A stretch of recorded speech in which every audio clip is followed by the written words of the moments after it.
Hello everyone. Today my topic is going to be on Starliner 101. I'm doubling this presentation as a NASA Solar System Ambassador as well. This is my second activity. So let's get on. The discussion points for tonight's presentation is about the Starliner. It's a Boeing's project and it's about taking human astronauts, US human astronauts to space. So these are the topics that I'm going to cover today. The history of human space travel from a US point of view, NASA's proposed programs, Starliner's overall mission from the launch point to the landing. We'll discuss about the launch sites and the landing sites and so on. The supply chains and operations, the amount of people and companies and organizations involved to get this project underway.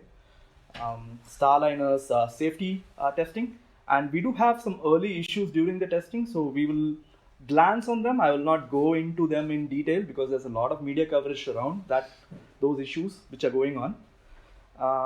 Then there are some NASA slides about the crew, and I'll wrap it up with the future space exploration applications of Starliner. So that's in a nutshell my presentation for the next half an hour. So let's start with human space travel facts for US astronauts. So as you know, the US does not send any astronauts to space using their vehicles as of now because all the space shuttles were decommissioned in 2011. So the only way for US astronauts to get into space now is using a different country, resources from a different country. Right now they use the Soyuz spacecraft from Russia. The problem with that is the per seat cost for the astronaut is about $70 million. That's a lot of money. So that's one of the prime reasons why we have to get back putting our US astronauts into US vehicles rather than other countries. So there is one competitor here. I wouldn't say competitor, they are also working with NASA. You might have heard of SpaceX, which is Elon Musk's company. So Elon Musk? Who? Tesla's whoever that guy. Oh, you mean Grimes' boyfriend? Yeah. The PayPal guy? Yeah. So yeah, they have been in the news a lot lately, but I'm not going to dwell too much under Tesla or SpaceX or Elon Musk. So apparently they are the cheaper alternative among the two. So these are the two programs. One is Starliner, the other is the Crew Dragon. So what is the factor that determines which kind of program is going to be attained in the future is like still in progress because both are in the research stage. Starliner's approach is they're starting from scratch. Each pod is actually reusable. So the pod itself can be reused 10 times. And the uniqueness for Starliner program is that it can be cross-compatible across systems. So it can actually go into the Falcon system of SpaceX as well, the launch system. And it can also go with the Atlas system, which is one used for US non-manned missions right now. We are talking about the launch systems. And the other unique thing about Starliner is it's capable of an Earth landing. So if you see the corresponding SpaceX Crew Dragon, the landing is going to be in the ocean. So that's pretty much a good takeaway here because in terms of seawater, like you have other things to worry about like corrosion and reusability and so on. So if you have a land-based system, then it's that much more advantageous. The Starliner launch sites are going to be in Cape Canaveral. And for Crew Dragon, it's Kennedy Space Center. So we'll go to the next one. This slide talks about the mission overview from the launch till the landing. Our destination is going to be the International Space Station. And we have we have a mission operations and crew training place where all the mission parameters are controlled. So let's go on to the next slide. This slide on the left, you see the Starliner system. Actually, a blown up figure of that. if you see, it starts with the main module which we are concerned here is the reusable crew module. That's the module that's going to be used for over 10 times. The other modules seen here are they are all per use, so they just get jettisoned during the launch, or they get disposed of. So each time you have to have different systems apart from the reusable crew module. So on the right, you see the launch vehicle on which the Starliner is mounted. So if you see here, the blue colored items, that is the Starliner, the emergency detection system and software, the counter engine, and the launch vehicle skirt itself. They are all pretty new systems. That's why they are in blue. And if you see the gray ones, they have been used in non-manned missions previously as a part of Atlas. So something about the crew module. It's reusable. Yes, Kim? Sorry, I have a question about when you said that you can use the crew part 10 times. Are they going to yeah, 10 times. 10 of those other pieces as well, or just each? No, time just they'll this part. rebuild it? Just this part can be used 10 times. But the other pieces. The other pieces have to be again fabricated again. So will they do that at once, or each time they want to launch? That again depends on the number of launches they have in a given period of time. Again, that's an operations question more than anything. Yeah, operations and a cost question. Yeah. I have a question. How did they arrive at the decision that this thing could be reused 10 times as opposed to 5 times or 25 times? We have some pre-launch requirements and a lot of tests that we do before even sending astronauts on a manned mission. So I have a slide for that later in the. The other thing also is, I think it's Kimo Jones's SpaceX's goal is to have it 10 times. So I think if Boeing said anything less than that, it's probably not going to look good. At the same time, none of the Falcons have flown more than 5 times. I mean, as of right now, anyway. Yeah. So it's one of those ones where it might keep up with the Joneses. So coming back to the crew module, that's the most important part. It fits up to 7 crew members, or it can fit 4 crew members and cargo. The distribution can be customized as per the mission's needs. They have an accent cover on the top. That's the ceiling cover for the entire module, and then they have a heat shield, a forward heat shield, and a base heat shield. That is to protect the astronauts from the heating of the entire system. So the system is maintained at around 70 degrees Fahrenheit, so that the astronauts can stay in a safe environment.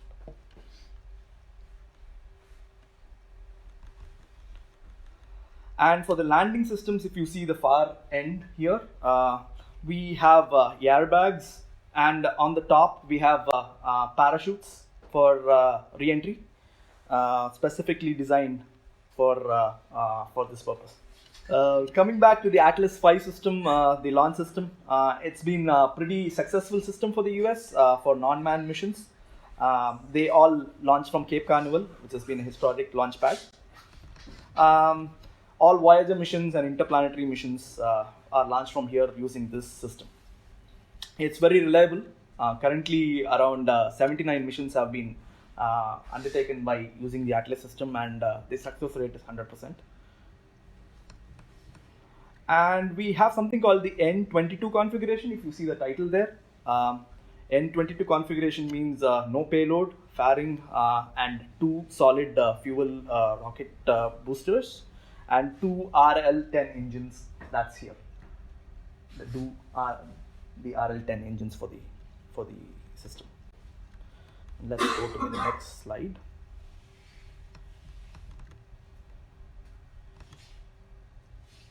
So what's our destination? Our destination, as far as can we go today, like in a safe, considering the safety of the astronauts, is nothing beyond the International Space Station. So this is the image of the International Space Station itself. And again, this is another image. This is a very familiar face.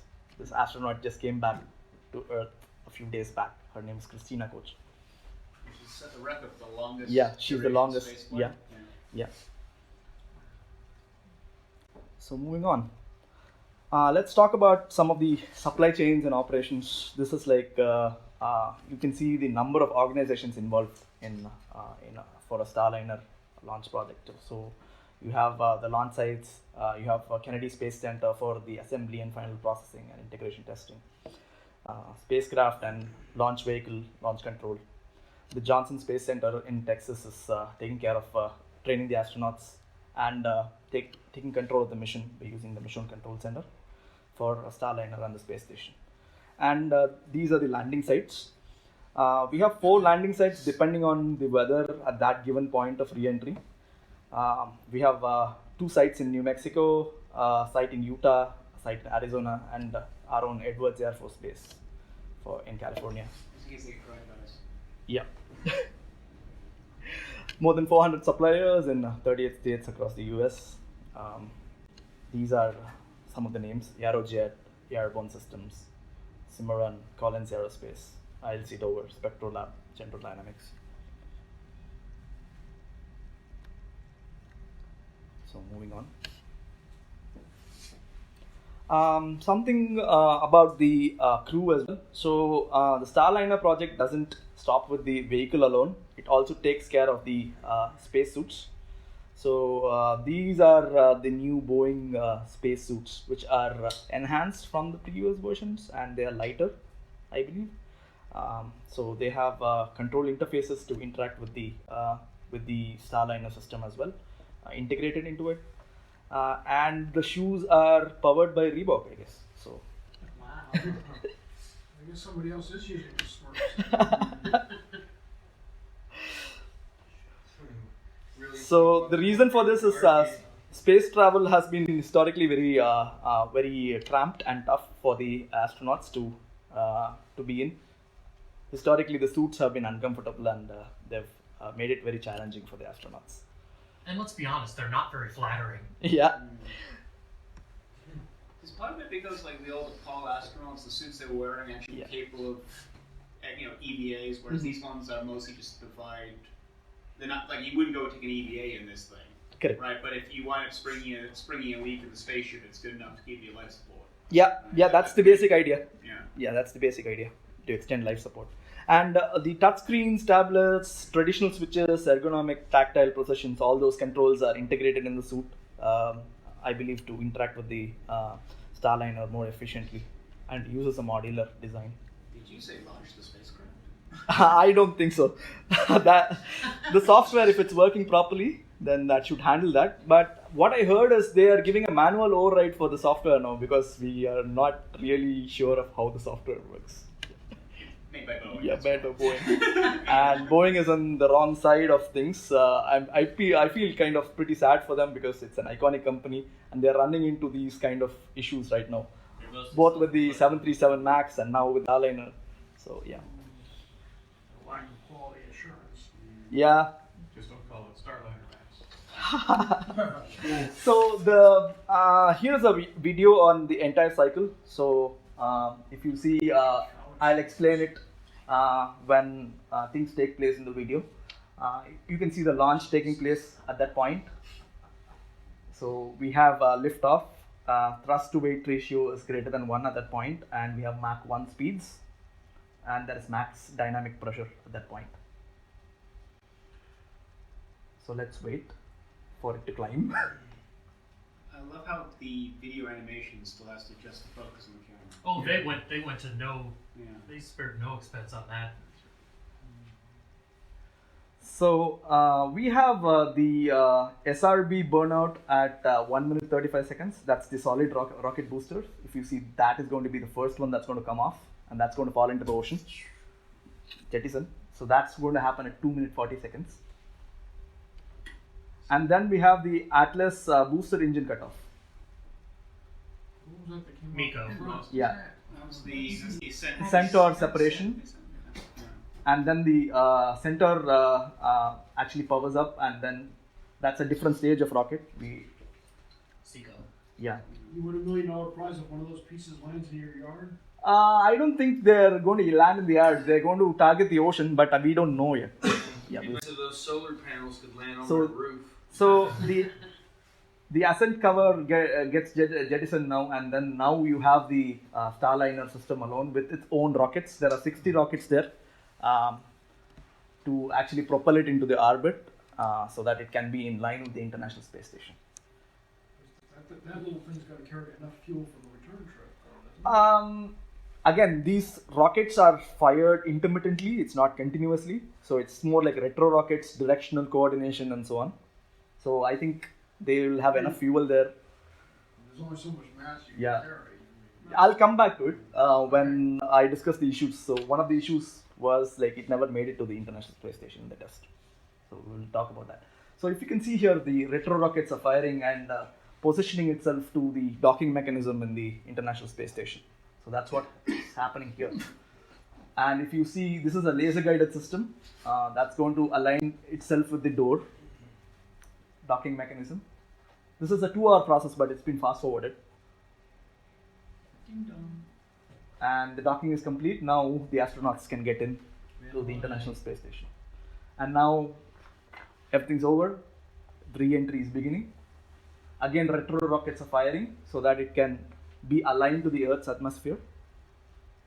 Is it doing a spin over the top of the International Space Station there? I don't know how that works, but they are aligning to the Earth's orbit. That's what is happening there. Where it can be. We have conditions called microgravity in International Space Station. So they are using the microgravity to the maximum extent so that it gets dragged into the atmosphere.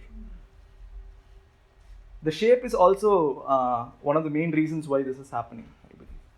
Historically, this has been the shape of the system for a long time now. Yeah. And then the first set of drogue parachutes come out to slow it down, and then that gets cut off, and then we have another set of parachutes called the main parachutes. 3 of them, they come out. So it's got 2 sets of. Yeah. It's got 2 pairs of drogue Two- chutes. Yeah, drogue chutes. Wow. That's just to initially slow it down. Wow. And then we have a handle that comes there, and it kind of makes it Just hope it doesn't break. perpendicular to the ground so that astronauts are dropping down vertically rather than inclined. It's fine. It's made from the What finest comes of out now is the heat shield finally, and then you can see the airbag is deploying, Not quite as fancy as the one that landed. and we have landing. Yeah, well, the one that landed on Mars tumbled a few times. It's probably not comfortable for astronauts to be. So this is what is supposed to happen. This is a recreation of what is supposed to happen. So let's go to the next slide. Well, at least they have the airbags, unlike the Soyuz capsules. Yeah, Which just we just smashed down and cracked, and I mean ended up in a tin factory or something. How fast are those dropping? Pretty fast. I don't have a number, but that's why we have 2 sets of parachutes. One to slow it down to the point where the main parachutes can be deployed. So that's why we go in stages. Yeah, because SpaceX got the 2 drogues. We've got the 2 drogues, and then that pulls out the 3 or 4 main spinning the mission. And but a lot of the ascent is going to be retro rockets. Yeah. Because I think SpaceX does want to eventually land on land. Yeah. They have their own system. I don't know why they don't prefer land. Do you have any idea, Richard? Why they don't prefer land? The basic answer for why SpaceX is going to land on the water is because it's easy to land on the water right now. Oh, okay. Right. There you go. Actually, don't they land them on barges on the water? No, not the capsule, not the Crew Dragons, no. I think it might have something to do with heat dissipation because by the time it touches down, that thing's got to be pretty hot. Plunge down in the ocean. So we discussed this in the video. So I'm just going to present this as a slide, but I'm not going to discuss each point again. Let's move to the next one. So what happens after the Atlas system has been jettisoned totally? How it gets to the International Space Station is explained in this slide. So we take a spiral path. After the Starliner takes a spiral path all the way. It uses Earth's gravitation to minimize fuel consumption and burnout of rockets to align itself to the International Space Station. That's what this slide is talking about. And finally, the docking takes place, and the mission is successful if the docking is successful. And this is upon re-entry. So if you see, first we have the forward heat shield jettison, and then the drogue parachute deploy. The pilot and main parachute deploy, then the rotation handle, then the base heat shield jettison, and then airbag deploy, and then the landing. That's what we saw in the. I don't know, whoever built this really loves the word jettison. Because they're just constantly. Do you not? It's all about weight, my friend. Yeah. I'm a hoarder. I'd rather. Can we keep the heat shield? It's all about the weight management. George and Junior are such Yeah. wonderful people. Anyways, cost plus, Jason. Yeah. Aha. But we have to make sure that each thing jettison falls back into the ocean and we don't have enough space debris, which is a concern as well. Yeah. I'm curious about the handle. The handle is basically to make it perpendicular to the ground. So it's like, it's not in an inclined way. The landing is going to be as perpendicular as possible to the ground. Yeah, but haven't the previous returns to Earth been, They have, perpendicular? but the Why does this start design, off I at think, an is angle and this then design is more efficient to actually put it down to the ground. They have more. Come on, it looks cool, man.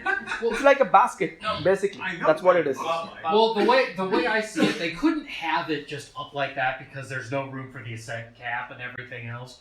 But as if they try to leave it down, then obviously they're going to come down cockeyed. And again, it's reusable, so you have someone hook the crane onto it to be able to take it home. It was again. probably designed around Easter time, some kids passed it. Okay, let's do it like that. When the astronauts come out, you unwrap them and they're actually chocolate. There you go. That was a good one. Man, I hope so. So if everything goes well, then the mission is successful. Obviously, it didn't happen on the test mission, so we will come back to that. But talking of testing, here is what is actually done during qualifying the system for first use. So we have a parachute drop test. We have a land landing system qualification test. We have hot fire testing. The structural testing of the system itself, and then we have to qualify the environment. So these are the major tests done by Boeing.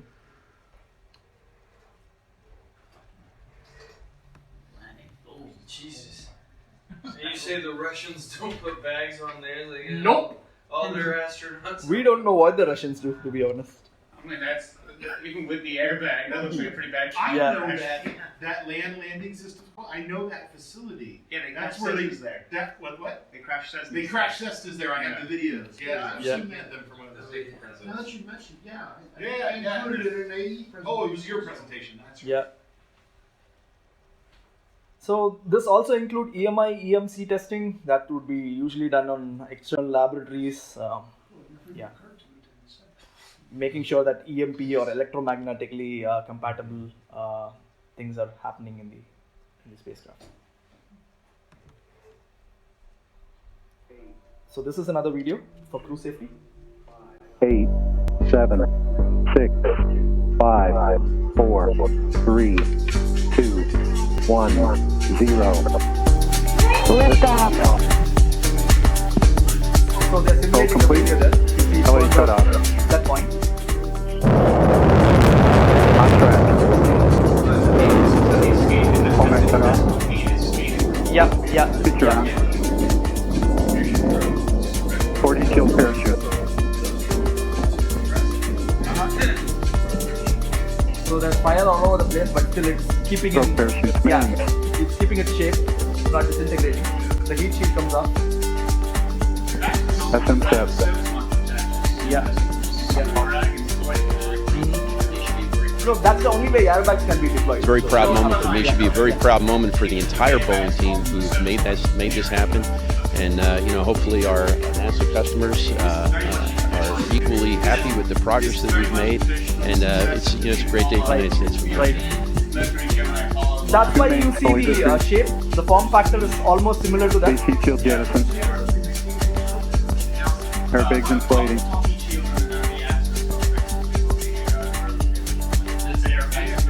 Yeah, the airbags are deployed, and hopefully everyone's alive. TM touchdown. Yeah. Did you notice how slowly They the come out and go, this does not look like Mars. Did it look like the capsule came back around to where it was launched? No, it was going this way. It was a parabola. Yeah, it was not the balloon. About at the peak, spun around so it would actually land, butt first. So this slide talks a little bit more on the docking mechanism. As I told you, docking mechanism is a 2-hour process.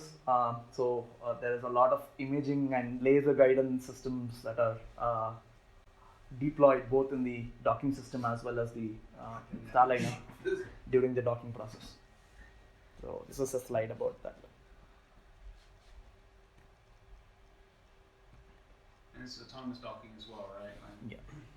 And these are the crew members from NASA and Boeing who are going to be the testers of the Starliner. Navy, Air Force, and Marines. Yeah. So pretty complicated. So what's next for Starliner? So our International Space Station is going to be a rendezvous point for other things that we're going to do in the future. So exploration of Moon or the Mars or other celestial bodies are going to happen from that point onwards. So we are going to refuel and reuse it for other systems from there. So that's the future. So that's the International Space Station, the Lunar Gateway, yeah, proposed Lunar Gateway, Yeah. and landing somewhere. Landing somewhere. Actually taking off technically from somewhere. Yeah. Oh, so it turns out that the Soyuz lands at about 5 feet per second. Wow. 5 feet per second is that's a lot of. that's still fast. It's still That's fast. a decent car crash, Yeah. It's a decent car crash. Well, that's 300 feet per minute. Right? Yeah. That's a decent. Wait, what is that in miles per hour, people? So That's very fast. Convert I mean, 5 feet per second to miles per hour. 300 feet per second or per minute is. 3.5. Oh, 3.5 miles per hour. Yes. Oh, okay. Oh, that's not. It's a bumper thumper. yep, It's a decent car crash. it's a decent car crash. Yes. I mean, you're not gonna deploy your airbags at that rate, but Well, apparently you are.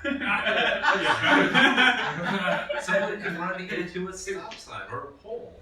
you're not going to deploy your supplemental restraint system at that speed. That's correct. Yeah. That's about it. So questions, I'm open for them right now. The references are what I'm reading in the news regarding SpaceX and Starliner, and then Boeing's presentation. This project is being driven by Boeing. It's not being driven by NASA. It's a partnership. Yeah, it's a partnership between Boeing and NASA, and So NASA has a who- contract. Who is doing what, though? I mean, if it's NASA. So NASA Boeing's is the probably doing the building and NASA's doing the mission controlling. yeah. NASA stakes the requirements. then they have to be involved in the design to a large extent, because if they're going to put personnel aboard this thing. Yeah, yes and no. I mean, you put out the request, you put out the specifications that they need to meet, and you basically say you don't get paid. You don't get paid unless you meet Yeah. the specs. So to add to Richard in that question, so what happened was we had a test of the system right now a few days back. What happened was we had a software failure, and it was a pretty, I would say, dumb issue. Yeah, for lack of words, I use dumb. They reset the clock by T-minus 11 hours before launch. And the clock should be set at launch time, but the clock was set 11 hours before the launch. So what happened is after launch, the rockets fired in the wrong sequence. So it put the Starliner in a different orbit instead of the International Space Station. So what they couldn't achieve during the mission was their main primary objective of docking with the space station. That never happened. They ended up circling the Earth so many times. And we had a near perfect landing. So it was like the system is qualified to go up and come down, but it didn't do its primary objective of going to the International Space Station. Well, at least that's all that happened. You figure they set it 11 hours early. They'd show up for launch the next day. Go, where's the rocket? It already took off. 6, 7 days. And this is why we don't use 12-hour clocks in those kind of environments. Yeah. Now, the other embarrassing thing that's on top of that was the main public one. Yeah. About. It turns out internal documents from Boeing that were not necessarily known to NASA immediately at the time. Again? Yeah. Oh my God. Was that it had the rocket not being off by 11 hours, the thing would have probably blown up in space because there Yeah. was a software error in one of their rocket control systems. Yeah, I know what you're talking about, Richard. This is the manual override they did during coming back. What happened was they had a software glitch, which would have resulted in the collision of the crew module and the service module, and then that could have been catastrophic. But thankfully, the mission control spotted that before re-entry, and then they manually override the system. So. Well, no, but there was actually a connection. There was actually a connection between that and the 11-hour clock. Oh, Yeah. all right. Sometimes bad luck is actually good luck later on down the road. Yeah. So there is the best example of 11-hour offsets catastrophic. So why is Boeing allowed to touch the software on this? Boeing should test the software, right? No, touch. Oh. You're asking why he's Boeing running After the 737 Max debacle. Oh, that There's is a more. lot of software issues, it seems. So why are they allowed to keep working on? That shows you the that shows you the power of Boeing in the US scenario right now. They control a lot of industries. They are basically the monopoly for aerospace things in the US. I would say Lockheed does a few things as well, but and then they work together for the United Launch Alliance, which is the Atlas parent company. Yes, good. When do they plan on actually putting people in there? I mean, I realize they're still testing, but what is their target date? So NASA is now currently working on determining the fact that whether they want to plan another unmanned mission to the ISS first. So they are still working out the logistics for that, and this is like I'll give you a rough estimate of what it's going to take for such a mission to occur again. It's going to be like $410 million to test the system again. That's all going to be And I think Boeing has to take that into its swallow the bullet and take then a lump, take a lump. But for reference, SpaceX is targeting sometime in the next couple of months to actually have the Crew Dragon go up. The biggest holdup for SpaceX right now is not SpaceX, it's actually NASA, because currently there's one U.S. astronaut on the International Space Station. The Crew Dragon is going to send up 2 Americans to the International Space Station. So the question becomes, do you want those Americans to stay on the International Space Station for a long time, or basically just say hi and then skedaddle? And if they're going to stay for any length of time, the crew actually needs supplemental training on International Space Station systems, emergency spacewalks, and all that good stuff. So NASA is basically the only one holding up SpaceX. SpaceX will launch tomorrow if they wanted to. And what SpaceX is telling is they are much more cost competitive. They are telling like it currently costs $70 million per seat in the Russian system, and they are bringing that down by at least 20. I guess they are able to offer $50 million per seat. But then the Starliner is like it's more expensive than that. It's costing right now the way Starliner is going, like it's costing more than the Russian system. But SpaceX We're and gonna Starliner, beat those Russians in every area. but SpaceX and Starliner, Crew Dragon and Starliner both will reduce seat costs because they're both Soyuz launches 3. SpaceX Starliner is 7 or up to 7. SpaceX is I think similar, if I'm correct. I can't remember the exact number of SpaceX. So if you actually take the fixed cost per flight divided by number of seats filled, that brings the cost. That is something Boeing has Boeing has communicated in a release as well. I read that news. So why is the SpaceX cheaper than Starliner? So one of the reasons is like they already had something called a Cargo Dragon system, which was a precursor to Crew Dragon. So they had tested that enough, and that was a proven system. So that's like one of the reasons why it's cheaper. The Starliner, on the other hand, they started everything by in scratch, and we are where we are right now. So Atlas was started from scratch? Not Atlas, the Starliner alone. I thought they were using Atlas. The Atlas is the launch system. It's the rocket itself. So there are two systems here. Starliner is limited to the crew module and the service module right there, the very top of it. Yeah. The launch system is the solid rocket boosters and the entire system, the launch vehicle basically. Okay. So if you see the SpaceX version, it's called Falcon. And for Starliner, we use Atlas. But although what they claim is Starliner is compatible both with the Falcon system as well as the Atlas. Yeah, that was one of the requirements for the crew transport. Starliner just used the existing.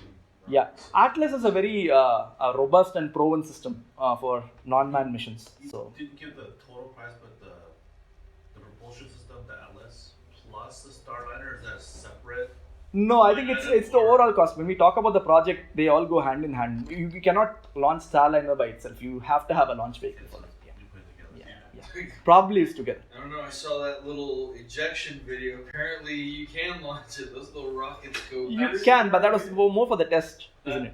That's the abort system. It drag. Yeah. It basically pushes the crew module. Yeah, They aborted right. Looks It was pad abort test. What's It this was pad thing abort take test. all the way Yeah. there? So they aborted. They basically Yeah. took off from the pad. From the Right. They should get the pad explode. That would be Yeah. better.